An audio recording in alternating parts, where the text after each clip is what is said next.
Aqueles que estão presentes e não na nossa live não conhecem, o professor Robson Maia é potiguar, é bacharel em Direito pela UFRN. Logo que se formou, foi para São Paulo, onde fez mestrado e doutorado na Pontifícia Universidade Católica de São Paulo. Ele hoje é professor na universidade. É sócio de um renomado escritório de advocacia em São Paulo, do professor Paulo de Barros Carvalho, que é o presidente do IBET, e é, portanto, também professor do IBET, além de membro do Conselho Federal de Educação, do Conselho Nacional de Educação, do Ministério da Educação. A especialidade dele é o direito tributário e hoje vai ser basicamente esse o mote da nossa conversa. Esse vai ser o mote da nossa conversa aqui na nossa live da Rejuf. E aí eu vou, na verdade, fazer uma pergunta mais aberta, Robson. O que é que você está achando de tudo isso, né? Desse período de pandemia com recorde tributário, né? E a gente depois pode falar das perspectivas futuras. Boa noite. Boa noite, Marco Bruno. Obrigado. Eu queria agradecer a Rejuf e agradeço em nome da doutora Mádia Florencio, que fez o convite, e te agradeço também por mediar essa discussão presencial, mas com meio digital. Eu queria fazer uma divisão, Marco Bruno, se você me permite, dividir um pouquinho como é que o mundo veio enfrentando isso. Não é? Nós não tivemos só no Brasil, então foi um desafio para todos os sistemas de receitas e de despesas públicas do mundo todo, rapidamente. Né? Então, nós vimos uma diferença, dois grandes grupos no mundo. Os estados que estavam bem, os estados que tinham caixas, né? Assim como Alemanha, Japão, Estados Unidos, Canadá tem caixa muito forte, tem uma economia muito estabilizada. Então, nós tivemos diversas reações diferentes. Alguns países injetavam dinheiro diretamente e não mexia na parte tributária, ou seja, utilizava o fomento, seja pelos bancos oficiais, seja por intermédio de ajuda diretamente às empresas e às pessoas físicas, e não mexia muito na parte tributária. Foi o caso, por exemplo, inicialmente da Espanha. Depois, a Espanha começou as primeiras medidas, e aí eu já entro, que também aconteceu aqui no Brasil, aconteceu nos Estados Unidos, no Canadá, na Europa, que foi o adiamento, a prorrogação de prazos. Você lembra bem que, de acordo com a nossa Constituição e nosso CTN, a parte de prorrogação de prazos, de tributos, ela não está sujeita à lei, ela está sujeita à legislação. E assim também nos países europeus. Então, a parte de prorrogação de tributos foi a primeira medida, em maior ou menor extinção. Alguns estados foram mais profundos do que o Brasil, como foi o caso de Canadá e Alemanha e Japão, que fizeram, além da prorrogação de prazo, eles também injetaram dinheiro para que as empresas e as pessoas físicas fizessem frente às suas despesas inesperadas em função da pandemia. Agora, evidentemente, você pega países com caixa maravilhoso, como estava a economia do Canadá, a economia da Alemanha, crescendo rapidamente. A economia... Agora, o Reino Unido estava com esse balanço todo na sua economia em função do Brexit, mas acabou também seguindo o que os europeus continental fizeram e adiaram também várias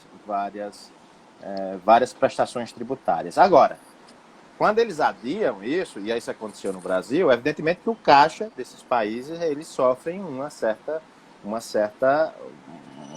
certo embaraço. E aí nós temos países com lastro grande, que aí pega e cobre as suas despesas com o lastro financeiro que tem. O caso, por exemplo, da Alemanha. A Alemanha, mesmo prevendo um decréscimo de 10% na sua economia esse ano, eles têm tomado medidas efetivas, meio que congelando toda a situação de débito e de crédito das pessoas e tem levado, assim, de uma forma muito bonita, esse momento da pandemia. O Canadá também tem sido um exemplo nessa parte de tributária. Agora, nós não podemos combinar, o México, por exemplo, o México não fez quase nada. Ele adiou por 2, 3 meses algumas medidas, e não entrou em qualquer incentivo, benefício fiscal. Isso sobrecarregou o judiciário, Marco Bruno, é isso mesmo, porque quando o executivo e o legislativo juntos, eles não tomam medidas, as empresas começam a demandar e as pessoas físicas começam a demandar muito o judiciário. Então, se você pegar um trabalho do INSPER, por exemplo, ele vai mostrar que quanto menor as medidas tributárias no âmbito do legislativo, do executivo, maior foi a demanda do Poder Judiciário para que o judiciário socorra e aí de certa forma, produza sentenças, acórdãos, socorrendo ou não, dependendo da lei tributária, os interesses dessas pessoas físicas e jurídicas. Agora chega no Brasil, como é que a gente estava antes da pandemia, Marco Bruno? A gente estava com um problema sério de caixa de estados e municípios e União, tanto é que a reforma tributária, tanto a PEC 45 quanto a 110, ela andou até um determinado ponto, mas em algum momento os municípios e os estados perceberam que estavam correndo risco, naquele momento de transição das duas propostas, de ter uma arrecadação tributária baixa e, portanto, não fazer frente às suas demandas, nas suas competências materiais. E foi por isso até que as PECs travaram antes da pandemia. Havia toda uma proposta, uma intenção do parlamento de aprová-las ou aprovar a PEC 45, estava um pouquinho na frente, no mês de novembro, mas aí começaram a fazer as contas e aí vem a pandemia. A gente pega a gente nessa tempestade perfeita. Vem a pandemia, municípios naquela discussão toda sobre os repasses que tinham direito ou pretendem ter direito. Estados entram na questão da reforma da Previdência e começa a ter déficit previdenciário. E as reformas mexendo um pouquinho nessa questão das contribuições previdenciárias. E aí para-se tudo, de uma hora para outra, aquele cenário que a gente tinha de reforma passa a gente ter que socorrer estados, municípios, empresas, pessoas físicas, sistema de saúde, sistema de segurança, sem que a arrecadação aumente. Evidentemente que isso vai acabar pressionando a advocacia pública e privada, que levam esses pleitos ao Poder Judiciário, e aí, eu não sei se aí já tem se aí já está, a quinta região já deve estar sofrendo esse tipo de demanda, onde você tem uma certa pressão no Poder Judiciário para, de certa forma, exercer um certo... tentando entrar em atribuições, às vezes, do Executivo e do Legislativo, né? E muitas vezes essa tendência vai por uso dos princípios da dignidade da pessoa humana, do não confisco, e por aí vai, da igualdade. Eu sei que vocês enfrentam pressões aí em relação, por exemplo, PIS/COFINS da importação. Você teve medidas desonerando a importação de alguns equipamentos para utilizar na saúde, mas o PIS/COFINS não se mexeu. Nós temos também o problema do ICMS na importação. As empresas encontram uma certa dificuldade, porque os estados não abriram mão. E, pelo jeito, não vão abrir, porque também estão com dificuldade financeira. Então, o que aconteceu? Pegou a gente numa tempestade, num momento perfeito em termos de receita pública baixa e despesa pública alta, de forma que agora nós vemos aquela corrida onde os contribuintes correm, fazendo pressão no Poder Executivo, no Poder Judiciário e também no Legislativo. O Judiciário extremamente demandado, isso é ruim, essa judicialização de todos os problemas tributários, porque acaba pressionando uma vez ou outra para o Judiciário entrar em matéria, de matéria legal e até criar critérios legais que não estão previstos na legislação, mas em nome de um socorro de um princípio como ou da ordem econômica ou da ordem tributária. E aí a gente começa a perceber algumas decisões díspares. Evidentemente que os contribuintes também ficam em situações díspares, porque uma hora ele acha que está sendo socorrido, outra hora ele percebe que não está sendo socorrido. Isso gera um pânico no caixa. E aí vem um outro problema que eu já falei um pouquinho da advocacia, um pouquinho da minha visão da magistratura, e vem um efeito pânico, que Marco Bruno, mesmo empresas que aumentaram o faturamento neste período de pandemia, deixando de pagar alguns tributos, não é porque não tem a caixa, mas é porque não sabe. Veja só, é uma falta de expectativa, é essa parte da angústia que a gente não tem solução para ela. Então, assim, empresas fazendo estoques que regularmente elas não precisariam fazer. Assim como as pessoas físicas correram no início para o supermercado, começaram a fazer estoque, fazer dívida até para comprar comida. Então, nós temos empresas aqui que estocaram muito, e agora estão com os tributos para pagar. Tem muita mercadoria, muito insumo em estoque e não consegue transformar isso em mercadoria para poder gerar o faturamento. E vejo esse tipo de angústia. Então, muitas delas fizeram acordos, pararam as unidades fabris e algumas vêm pagando parcialmente tributos, outras integralmente. E aí vem meu apelo, sempre que eu falo com um cliente, olha a situação do caixa dele, e fico sempre vendo, olha, cuidado, vamos ver se paga isso, paga aquilo, paga... A gente, na advocacia, acaba sendo o primeiro juiz a ter contato com esse tipo de angústia do cliente. Paga o fornecedor, pago isso, não pago aquilo. Aí eu vejo o caixa dele, ele diz, não, eu fiz o sistema bancário, está aqui minha operação bancária de tantos milhões, e aí começa o nível de endividamento altíssimo. Isso é nas pessoas jurídicas pequenas, médias, grandes, pessoas físicas, né? Então, assim, isso vai ser um outro problema que vocês vão enfrentar, já estão enfrentando, que é no consumidor, o problema do superendividamento das pessoas físicas e pessoas jurídicas, né? Então, assim, eu sei que aqui depois eu vou falar aqui de algumas medidas que poderiam ter de incremento da tributação. O Estado vai ter que aumentar a sua tributação. Não pense que ela vai diminuir pós-pandemia, mesmo a atividade econômica estando em baixa. Já há vários consensos, pelo menos a gente vê nas entrelinhas do parlamento, de que, independentemente do tempo de duração, o rombo nos cofres públicos já é imenso. Então, nós temos que enfrentar daqui para frente, ou procurar novas bases tributárias, ou então reduzir a despesa pública, ou os dois. Então, nós vamos ter essa discussão um pouquinho mais na frente, pós-pandemia, né? Por enquanto, é hora de gastar, é hora de abrir o caixa. Se não tiver caixa, emite moeda. Se não tiver moeda, usa o lastro financeiro que os países têm. Foi assim que o Canadá e tantos outros países, eu sei que é economia muito diferente da nossa, mas que estão enfrentando a pandemia, usar o lastro financeiro, que dão sustentação à sua moeda, para socorrer as empresas e as pessoas físicas e também o seu sistema de saúde, de segurança e de educação. Então, é por aí que vejo, mas queria também ouvir o que você pensa aí da parte do Poder Judiciário e também da academia, já que nós dois somos professores, então também esses temas estão sendo debatidos na academia. Robson, eu acho a sua reflexão muito madura, como não poderia deixar de ser, né? Eu apenas trago aqui algumas provocações para a gente tentar qualificar um pouco, aprofundar um pouco o debate. Uhum.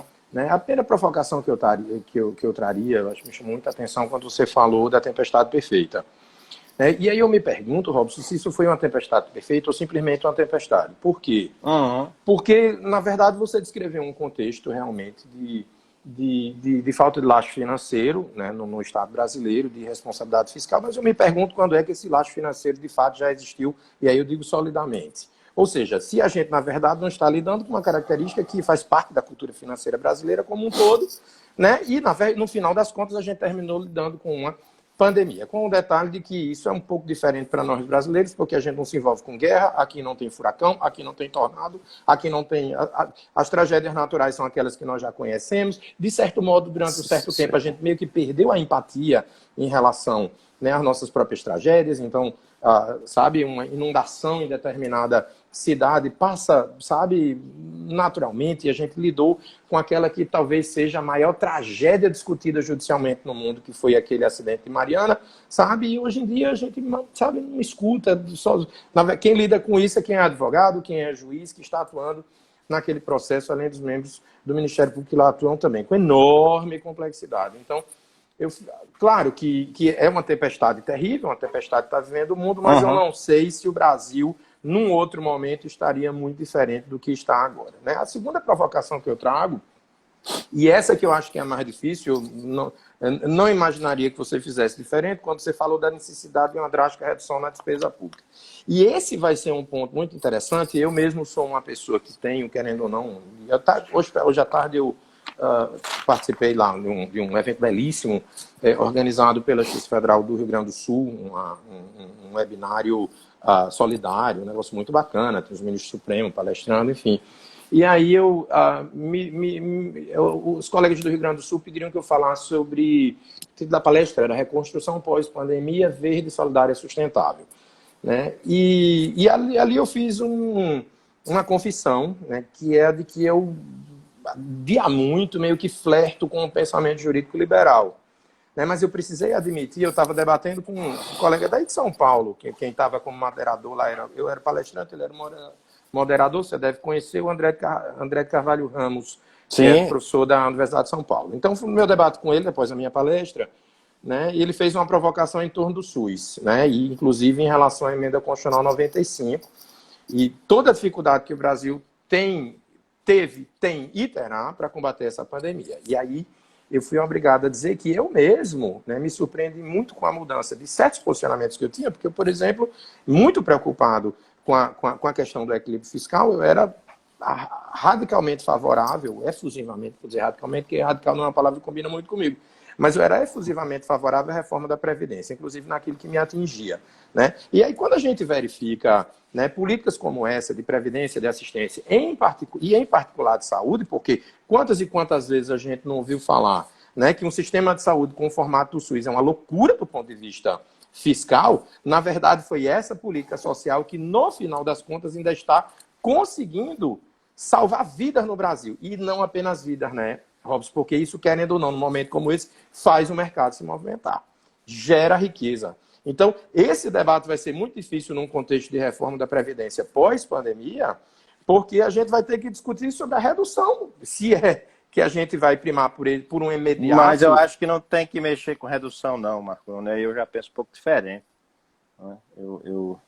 Sim, mas termina. Não, diga, pois não. É live tem que ser assim, interrompe. É live, tem que ser atrapalhando.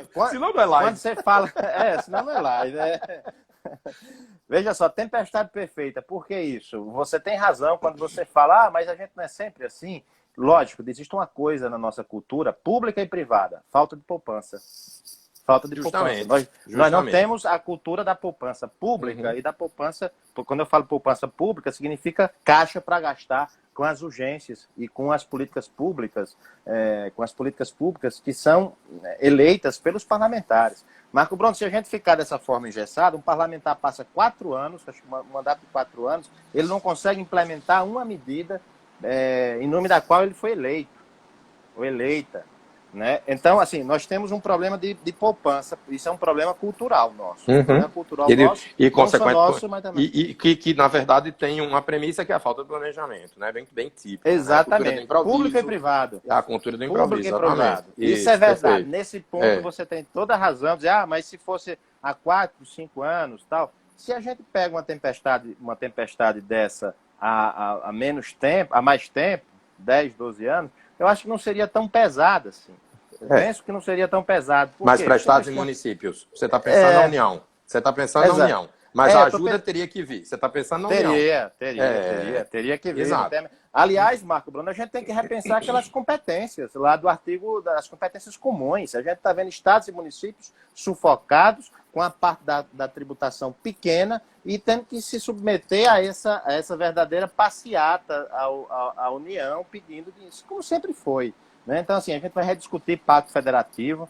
Tem muita coisa que os municípios não conseguem, jamais conseguirão dar conta. Municípios que têm royalties expressivo estão passando por algum tipo de necessidade.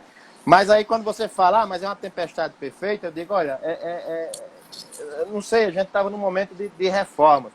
Em relação a essa questão do Estado menor, eu quero saber do Estado que resolve o problema. Então, por exemplo, está alguém lá doente com um respirador, agora precisando, lá em Caicó, por exemplo. O nego não vai querer saber se foi público, ele quer saber que o Estado fez chegar e a iniciativa privada, pago pelo Estado, como em alguns casos você tem, ele quer saber que salvou a vida dele. Ele não quer saber. Ele quer saber que chegou à cesta básica, ele não quer saber se foi a iniciativa privada que foi demandada e fez a doação, ou se foi o poder público, ele quer saber que ele comeu. Então a gente começa com esse tipo de discussão. Eu quero um Estado forte, seja liberal, mais liberal, seja um Estado mais social, amplo. Eu quero que ele seja forte. A pior fraqueza do Estado é ele ser fraco. Seja ele liberal, seja ele, por exemplo, a gente está testando agora o modelo, algumas coisas do Estado liberal, concordo com você, que realmente não funciona. O SUS está dando um show, inclusive em termos de cadastro. O SUS é uma belíssima instituição. Eu falava isso ano passado num debate, nem tinha a menor ideia da pandemia, quando a gente pensava em substituir a tributação sobre a folha de salário por uma tributação sobre movimentações financeiras bem ampla. Né? A gente estava nessa discussão, mas nunca se pensou em retirar dinheiro do SUS, pelo contrário.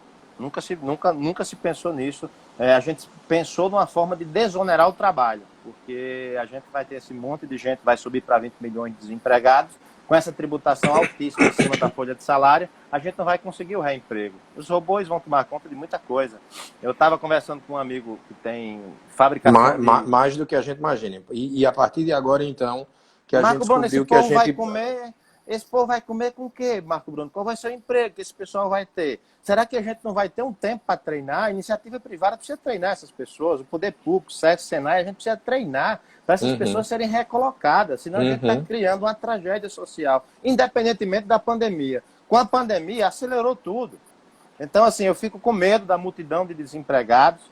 Eu retiraria, já está suspensa a tributação sobre a folha de salário. Eu tiraria de forma definitiva, jogaria em cada movimentaçãozinha financeira, seja lá o que for. Pediu Uber, R$10, pediu comida pelo iFood, 0,1% a gente consegue em todas Pois é, mas o danado, isso é o racional, mas o danado é que se criou por conta de um específico tributo da CPMF, horror no Brasil a essa base tributável, que é mas é a mais simples do ponto de vista da arrecadação. Total. Né? Não é burocrática, né? Ela é eficaz, né? E ela controla, ela tem uma tecnologia pronta no sistema bancário. Ela é rápida, ela é na veia, é uma tributação na veia. Ela entra direto no poder público, ela pode ter uma mudança de alíquota, que a curva de Laffer numa tributação dessa, né, o estrangulamento chega rápido, porque ela é em cima de qualquer movimentação financeira. O nego emitiu ações, comprou, vendeu debêntures, fez seguro, fez resseguro, aí tem que ser uma alíquota de 0,01%. Não dá para ser 0,02%, porque senão começa... E ela é cumulativa, ela tem que ser cumulativa. Se puser a não cumulatividade, o desastre é grande, porque aí vem problema com o crédito. Né? Então, eu quero o Estado que resolva, voltando àquela sua discussão. O SUS, a gente tem que aproveitar. Uma vez o professor Eros Grau estava conversando com o professor Paulo, ele teve um problema, estava na Europa, e depois ele teve um outro problema nos Estados Unidos. Eu digo, olha, problema de saúde. E ele dizia, Paulo, eu queria só adoecer no Brasil, eu queria viajar e ter a certeza que eu vou adoecer no Brasil. Porque foi um desastre, eu era ministro supremo à época, e aí eu chegava, tal, o médico me recomendava, olhava, mandava para casa e eu ficava me deslocando, indo e vindo, eu queria ser internado, não conseguia, e tudo com sistema privado. E aí, ele estava falando sobre o SUS nessa época. Ele dizia, olha, eu tive um problema aqui, fui aqui, achei que era cardíaco, fui direto no hospital público, mesmo tendo plano, porque eu sabia que acho que poderia ser, graças a Deus não era nada disso, mas ele dizia isso, que ele adoeceu gravemente, tanto na Europa quanto nos Estados Unidos. Né? E aquilo ali me chamou a atenção. Isso tem uns 4 anos, foi quando eu comecei a estudar um pouquinho sobre o SUS, sobre essa belíssima capacidade que a gente tem que fortalecer. Eu acho que uma coisa que vai sair muito boa dessa pandemia será o fortalecimento. Eu tive um aperreio na vida, como tudo comigo é engraçado, né? Eu fiz uma cirurgia. Um perrengue chique? Né? Isso, um perrengue chique meu, um aperreio chique, né? Porque a gente precisa, né, transpor o conceito aqui para nós, né? Mas eu precisei fazer uma cirurgia de urgência em Israel, né? E aí eu pude ver realmente. Eu precisei fazer uma cirurgia de urgência em Tel Aviv. Né, foi espetacular o atendimento, etc. Mas, primeiro, veja em termos de acessibilidade, porque se o SUS teria, né, recebido qualquer israelense aqui para fins de cirurgia. Eu fui recebido realmente. Mas, eu precisei pagar. 2, eu tinha um plano de saúde israelense e o hospital público resolveu não aceitar o meu plano israelense. Eu precisei pagar no cartão de crédito, deixei lá a cópia, porque eles disseram, e aí inventaram motivo para dizer que, enfim, não quero também dizer que foi desonestidade, embora eu acho que não tenha sido correto do ponto de vista jurídico e ético. Mas o fato é que precisei deixar o número de cartão, veio a conta, se não fosse o meu plano brasileiro aqui, um plano que eu tinha no cartão de crédito, eu teria ficado com prejuízo. Então a gente vê, e isso acesso para brasileiros e estrangeiros, refugiados vão ter, quer dizer, é um sistema realmente...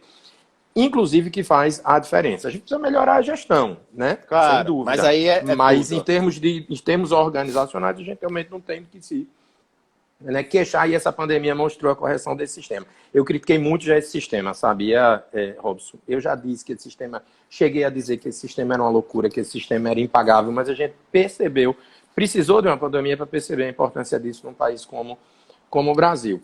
E aí, retomando um pouco, já que a gente está falando aqui para a escola do Juiz Federal da Quinta Região, Robson, sobre a atuação do Poder Judiciário em particular na pandemia, eu tenho algumas perguntas para fazer depois, né, mas você chegou a falar a respeito. Eu vou dizer mais ou menos qual é a visão que eu tenho. Agora, a minha visão é um pouco distorcida, porque termina sendo uma visão da Justiça Federal. A minha visão, por exemplo, hoje é de intervenção mínima. Você sabe que a minha vara é da execução fiscal. Então, desde o dia 12 de março que não se faz uma penhora na Sexta Vara Federal. Nenhuma. Nem em dinheiro, nem em qualquer coisa. Então, a gente está gerando as... E é até interessante, porque... a nossa discussão agora é, no pós-pandemia, quando nós poderemos voltar a trabalhar normalmente, já que nós partimos da premissa de que nós deveríamos intervir minimamente no mercado através de uma vara de execução fiscal. Né? Porque eu fiquei imaginando, a gente sabe que lá como contribuinte numa vara de execução fiscal na condição de executado, a gente não vai ter só gente, grandes empresas, isso para além do fato de que grandes empresas também estão passando dificuldade agora. Então eu fico imaginando, sabe, aquela pessoa mais carente, etc., que tem ali uma pequena poupança, como você se requeriu, e que não esteja na conta poupança, ou seja, vamos supor que o dinheiro esteja na conta corrente, não vamos nem discutir como é que se dá o comportamento jurisprudencial nesse campo, mas imaginemos que eu faça um bloqueio na conta dessa pessoa, essa pessoa esteja correndo para uma farmácia comprar remédio, quando descobrir que não tem mais um centavo na compra, vamos supor que esteja com coronavírus, precisando de algum auxílio para que não seja hospitalizado. Então, a gente decidiu que não ia fazer nenhuma penhora, nenhum bloqueio de conta nesse período. Agora, no final das contas, a discussão, como eu disse, que a gente está tendo agora é quando é que a gente vai voltar a fazer, porque a gente meio que começou a se colocar nesse contexto, numa espécie de grupo de risco. Por que grupo de risco? Porque, ao final, imaginemos, você tem essa devastação que a gente vai ver em empresas e pessoas, nos seus patrimônios, inclusive, nas suas poupanças, etc. E nesse período de recuperação, de suspiro, imaginemos que chegue lá o bloqueio na conta. Então, basicamente, eu estava comentando lá com o pessoal da minha vara que a nossa vara tem comorbidades. A nossa vara é um grupo de risco e a gente vai precisar dosar bem quando é que a gente vai poder voltar a trabalhar normalmente depois. Por outro lado, né, a preocupação que você trouxe, que é muito pertinente, quanto à impossibilidade de, por norma concreta, por uma decisão, em particular, uma decisão liminar, a gente está aí estabelecendo critérios para recolhimento de tributo. A gente tem recebido muitas essas ações aqui no Natal. Ao que me consta, esses pedidos estão sempre frustrados. Mas a gente já tem visto, por exemplo, alguns advogados pensando depois na discussão, e essa, eu confesso, me parece um pouco mais pertinente, quanto aos acessórios das dívidas tributárias nesse período. Porque você veja, eu sei que é difícil a gente falar em força maior no direito tributário, mas é uma força maior mais forte, né? Principalmente em função da questão penal, Marco Bruno. Se a empresa declara tudo direitinho e vai ao judiciário, não obtém a tutela, mas ele já está ali produzindo um lastro, abrindo as contas dele, a contabilidade. Acho que as empresas têm que fazer uma prova muito boa para demandar qualquer pensamento mais incisivo da magistratura. Então, ela tem que produzir também para a parte penal. Você lembra daquela decisão do STJ, do STF? Então, muitas vezes a empresa, eu já tive demanda dessa, doutor, eu sei que talvez eu não ganhe a liminar, mas eu queria que alguém do Poder Judiciário, o Ministério Público e a Fazenda tomasse conhecimento da minha situação individual. Então, eu vou abrir, veja só o que o cliente falou. Ele produz essas borrachas para a indústria de carros, essas borrachas de amortecedor. E aí ela disse, olha, eu queria abrir, vou abrir todos, eu quero que o senhor, vou dar autorização para o senhor anexar toda a minha contabilidade, meu histórico dos últimos 10 meses, anexar os extratos de conta bancária, porque eu quero que o Poder Judiciário e a Fazenda tomem conhecimento da minha realidade. Se eles derem a liminar, ótimo. Se depois servir pelo menos para uma amenização em relação aos consectários do tributo, os efeitos da mora, ótimo. Mas eu queria que o senhor levasse, sim, ao Poder Judiciário. Né? Você vê que o Poder Judiciário, nessas horas, as pessoas têm todo tem toda a devolução. Pelo menos uma lógica preventiva, né? Pelo menos preventiva. Doutor, Exato. eu queria abrir, eu não quero ser surpreendido, eu estou confessando o tributo. Eu estou confessando e eu ouvi dizer que eu estou cometendo um crime. Então, eu queria que o senhor chamasse o Ministério. Ele diz assim: eu queria que o senhor chamasse a Fazenda, que o senhor chamasse o Ministério Público. Então, vamos fazer o seguinte: vamos anexar tudo aqui. Não vamos nem pedir liminar agora, porque o senhor está. Não vamos nem pedir liminar, vamos tentar judicializar. Ouvir a Fazenda. Ainda dá tempo para ouvir a Fazenda, mas eu quero que o senhor abra. E veja só, uma coisa que as empresas eram relutantes em relação à quebra de sigilo, à contabilidade, eu quero que o senhor abra tudo, que o senhor produza uma prova muito boa. E nesse sentido, algumas empresas têm feito isso. Mas pensando também na área penal e pensando até em dar, Marco Bruno, um efeito compliance para os minoritários, para dizer, olha, eu fui ao Poder Judiciário, eu estou me explicando aqui perante os minoritários, porque tem um problema societário também, que a gente não chega ao Poder Judiciário, mas a gente também, quando faz uma demanda tributária, pensa no efeito societário, principalmente em relação aos minoritários. Então você tem toda... E eu não preciso dizer, né, de como isso é importante e como isso acontece com pouca frequência, de a gente receber esse tipo de ação com essa documentação toda, com essa análise contábil da capacidade financeira da empresa, enfim. É muito comum a gente receber argumentos genéricos e às vezes as pessoas não percebem por que não tem êxito nesse tipo de ação, né? Eu não digo nem nesse momento de pandemia, mas a gente sabe que no contexto de uma execução fiscal, uma coisa é eu dizer agora, não, você não vai, você tem uma carta branca para não pagar mais tributo, mas vamos supor que você esteja ali com a penhora de faturamento.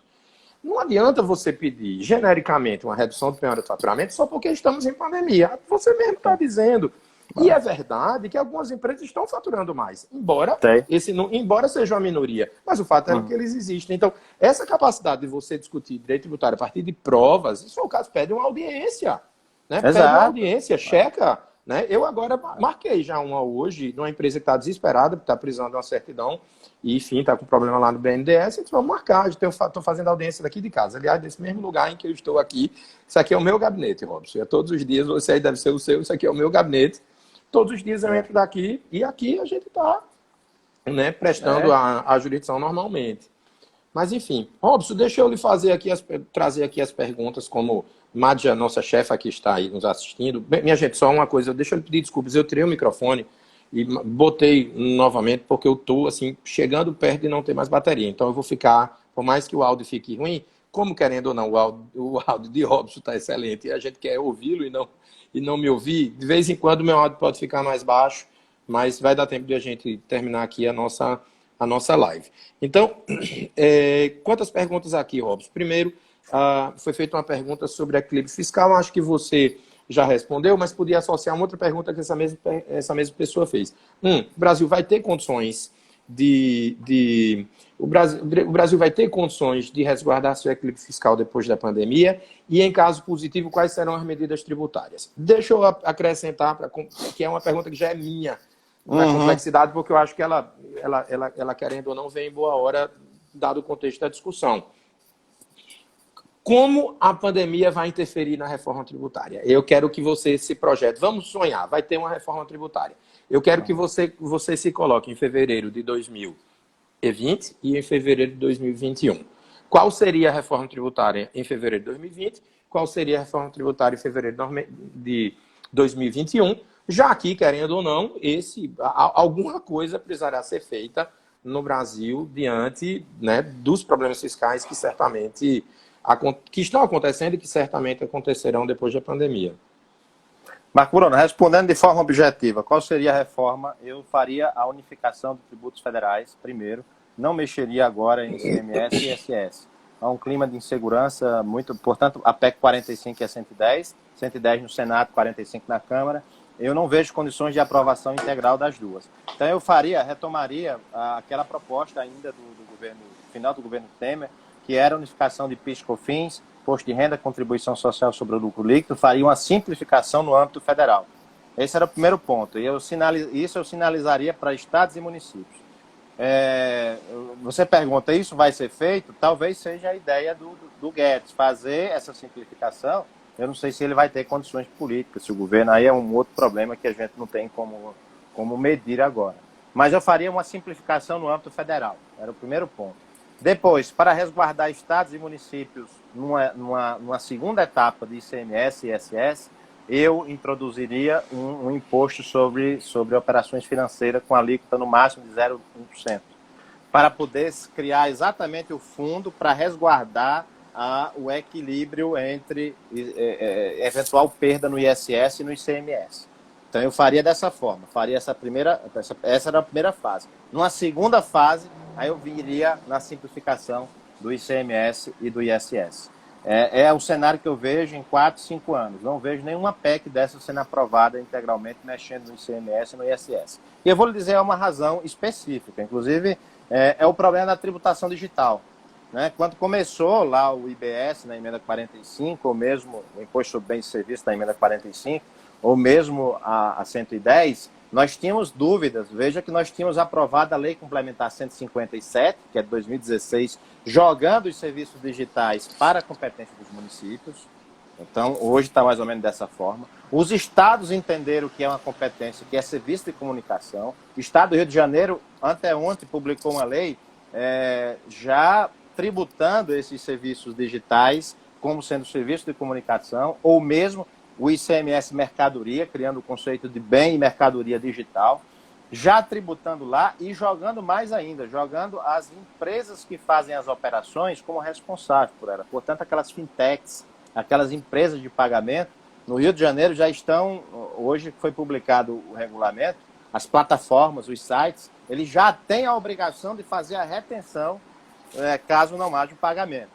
Então, veja só que o Estado, os municípios entenderam que era competência deles, os estados entenderam que é competência deles, e a União agora vem e diz, olha, não é de ninguém, é minha, eu vou instituir uma CID digital, há uma proposta do deputado, uma CID digital em relação a isso. Então, veja como o conflito federativo se acirra pós-pandemia.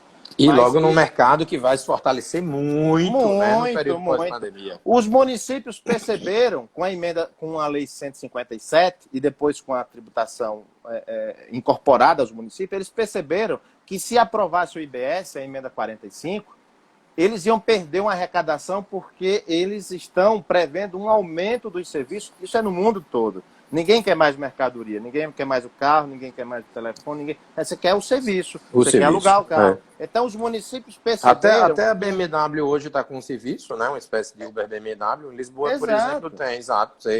Aviação, Marco Bruno, aviação. Ninguém quer ter os grandes empresários. Eu vi um movimento nos Estados Unidos, eles devolvendo a aeronave e fazendo operação de serviços. Não, quando eu precisar...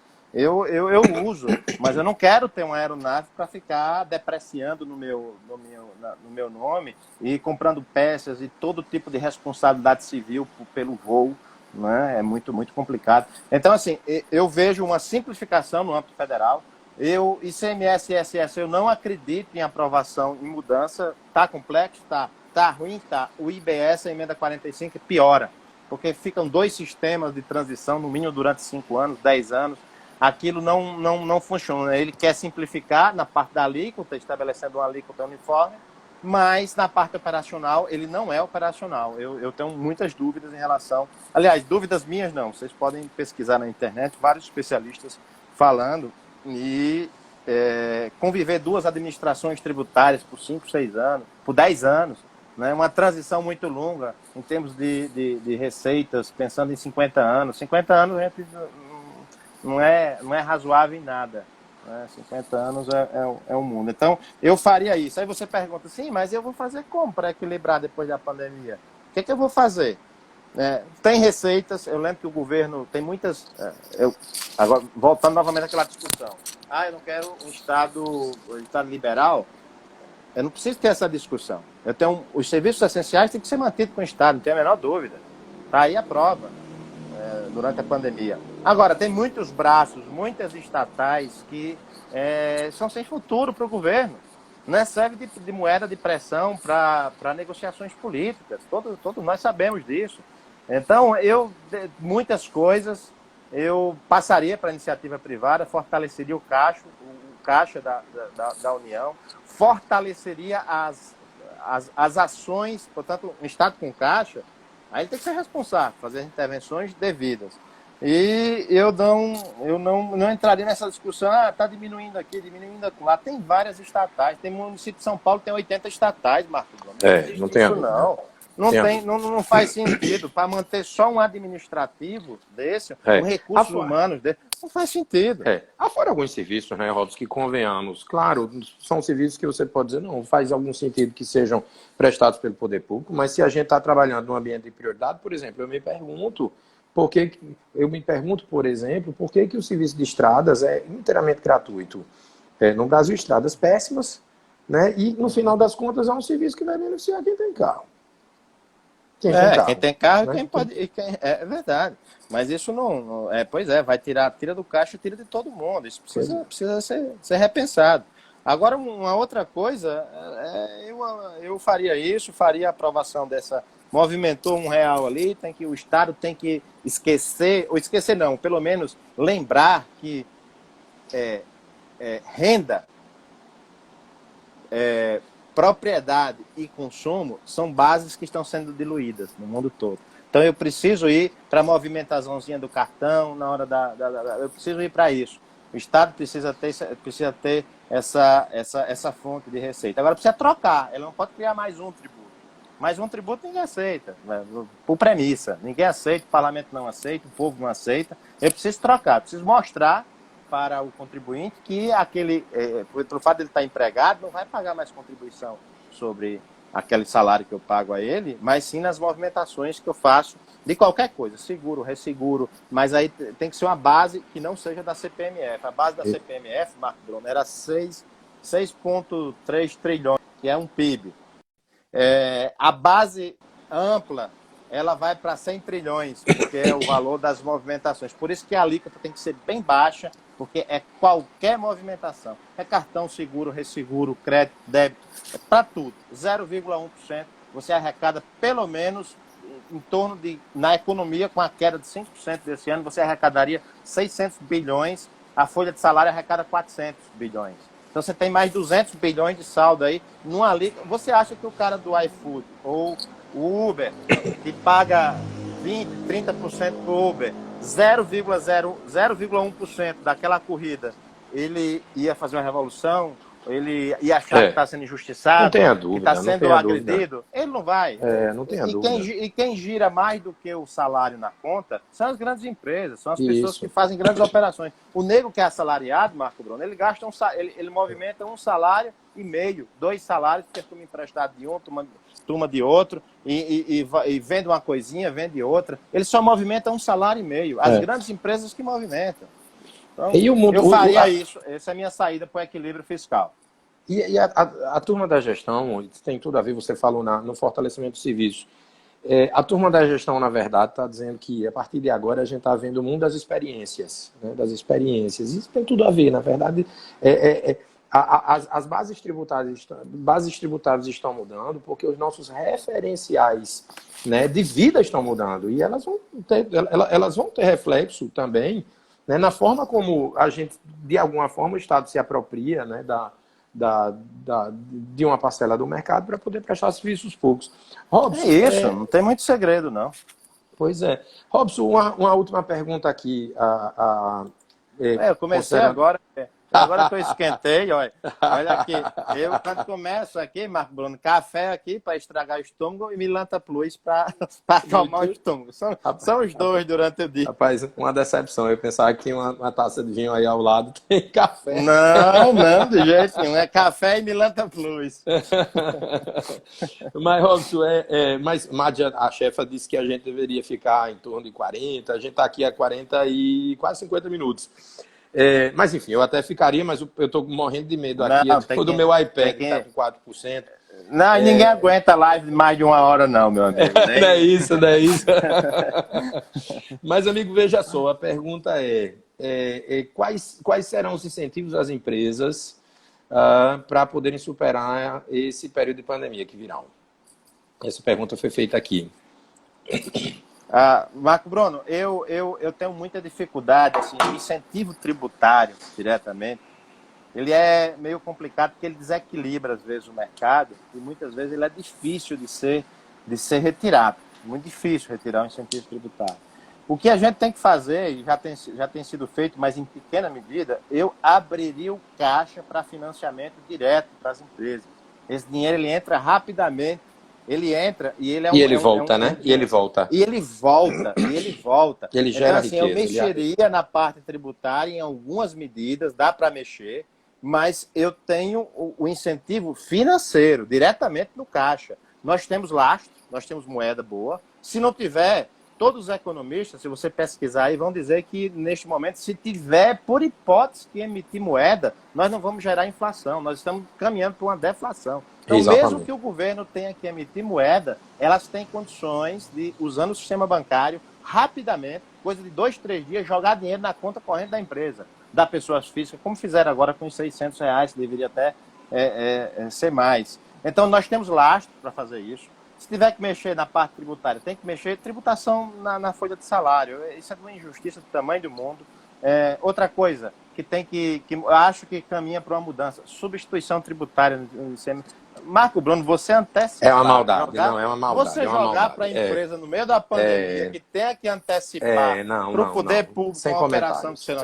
Tributação. Não, já é uma sobre... maldade. Já é uma maldade em tempos de, enfim, normalidade. Das condições normais de temperatura e pressão. Mas aí realmente... Olha, eu tive uma empresária aqui em Natal que me contou, né, que precisou, lá ela trabalha com um produto perecível, precisou fazer uma doação do produto e recolher o ICMS. Minha gente, que maldade. Marco Bruno, e ela não deduza do imposto de renda, não é isso? Porque nós não temos legislação para a parte de Olha, doação. eu fiquei com o coração assim. Eu doei para aquela... Que espécie de legislação maldita que não leva em consideração a expressão de solidariedade de uma pessoa, não é? Não leva. Você viu a cooperativa do campus lá de Natal, da UFRN? Sim. Eu fiz uma doação lá, mas eu já deixei aqui, não posso nem mexer em imposto de renda, de jeito nenhum. Está lá doado, os livros vão para Caicó depois, quando eles voltarem a operar o próximo ano. Então, eu não tenho resguardo para fazer uma doação dessa, nem as pessoas físicas. Então, assim, aqui na Ceasa, Marco Bruno, aqui na Ceasa em São Paulo, tem alimentos sendo jogados fora, porque primeiro a pessoa tem medo de fazer a doação e ter aí tem um problema sanitário. Depois, eles têm que comprovar para o Estado, para fins de arrecadação, filma aquilo, documenta tudo, é preferível jogar fora do que fazer doação para as pessoas que estão precisando. Você imagina um negócio desse? Aí você veja, tem um problema seríssimo com um ordenamento jurídico como esse, que tem uma enorme dificuldade de premiar, sabe, uma mínima lógica, né, de solidariedade por parte do... Enfim, isso seja de uma empresa, de uma pessoa física, mas enfim. Essa, na verdade, essa é uma reflexão que a gente vai precisar fazer com profundidade na legislação brasileira. Ou seja, mas eu acho que... E não é só no campo tributário. Não é, em vários campos. Mas a gente teve isso. Quando a gente começou há 20 anos a ter multinacionais brasileiras, a gente não tinha, só tinha multinacionais estrangeiras que vinham para cá e faziam as suas operações e a gente remetia dinheiro para fora. Quando a gente começou a ter multinacionais brasileiras indo para o Japão, para os Estados Unidos, para a Europa, a gente tinha dificuldade de mandar o dinheiro de volta para cá, porque só existia a regulamentação da Receita, indo, todos os mecanismos de controle. Mas você trazer dinheiro para cá para distribuir os acionistas brasileiros, você tinha uma legislação pobre. Isso foi, de certa forma, trabalhado, mas durou 5, 6 anos para ser trabalhado. Nós precisamos trabalhar isso urgentemente no Brasil. Pois é. Então, Robson, eu acho que já era isso. Você deve ter percebido que várias pessoas amigas aí, minhas e suas, participaram aí conosco desse bate-papo. Eu queria agradecer a todas. O professor Ivan Lira, por exemplo, há pouco fez um agradecimento, né, pela sua generosidade para com a cultura. Ele que está dando show. Eu vi no Instagram do professor Ivan Lira a questão lá da cooperativa, e foi de lá que eu tirei a inspiração e liguei. E aí, a gente tem que fazer isso, não tem outro jeito, né? Pois é. Aí, várias outras pessoas. Escondidinho aí estava o nosso ex-professor Walter Nunes também, no Instagram da esposa. Estava no Instagram da esposa, a procuradora Sibeli Benevides, vários juízes federais, além da chefa Mádia, né? E empresários, você deve ter visto também. Eu não consigo ver por aqui, eu não sei. Pois aqui eu estou vendo muita gente, muitas palmas para você. Gente de Jardim de Piranhas, inclusive. Né? Eita! Doidinho para comer um arroz de leite com um guiné torrado lá em Jardim, viu? Vai ser a primeira viagem que eu vou fazer depois dessa Pois pandemia. é, espero que dessa vez eu seja chamado. Mas eu... Eita! Senão eu trago uma quentinha. Beleza, mas amigo, eu queria lhe agradecer imensamente em nome da Associação de Juízes Federais da Quinta Região. É uma alegria muito grande ter você aqui conosco. Seja sempre bem-vindo. Acho que o bate-papo foi ótimo, né? Tendo ser descontraído, a gente, o tempo parece que não passa, né? Mas Não, enfim. Mas é isso, obrigado à escola, obrigado Marco Bruno, obrigado Mádio, obrigado aos professores, queridos amigos que estão aí do outro lado, as pessoas do meu Rio Grande do Norte, do meu Seridó, de Jardim de Piranhas. Eu agradeço e a gente tem que rezar muito, tem muita fé. Eu já passei, eu tive até que tomar, Marco Bruno, eu nem tenho receio de dizer isso. Às vezes eu tenho que tomar um remedinho para dormir e outro para acordar, para não desistir, viu? Porque é pesado. Mas todo isso realmente não tem sido fácil, né? E a gente na verdade vai, quiçá, né, Robson, depois disso, essa experiência terrível seja a expressão, né, da nossa capacidade de superação, de inovar, né, enfim, de fazer a diferença, né? E nesse sentido, é bom que a gente discuta, né, para que a gente possa ter mais elementos para que tem sido, olha, até a Latre, eu hoje à tarde precisei à justiça porque precisavam de uma conexão melhor para eu entrar no evento lá do Rio Grande do Sul, mas foi de cortar o coração. Até comentei com o Caio, que é um juiz federal que está aqui, né? Eu passei ali perto do Nordestão e assim, a quantidade de pessoas na rua de emocionar, né? Isso precisa... Marco Bruno, aqui em São Paulo, eu passei aqui agora na Pacaembu, nós temos o hospital de campanha aqui do lado. Os faróis aqui em São Paulo tá uma coisa, tá muito problemática, mas muita gente. Eu contei aqui num farol aqui na Avenida Pacaembu, 16 pessoas agora à tarde, quando eu vinha para cá. Então, assim, tá... E até o hospital de campanha, ambulância passando o tempo todo e carros funerários. Então, você imagina como a gente fica balançado nessas horas, né? Pois é, e foi mais ou menos a quantidade de pessoas que eu vi nesse sinal do Nordestão. Então, a gente precisa realmente colocar a cabeça para pensar né, que algo de frutífero a gente possa produzir para essas pessoas que estão necessitando tanto. E nesse sentido, eu me despeço de você, Robson. Receba meu abraço, né? Muita saúde para você. Muito sucesso. Obrigado. Vamos à luta. Grande abraço, amigo.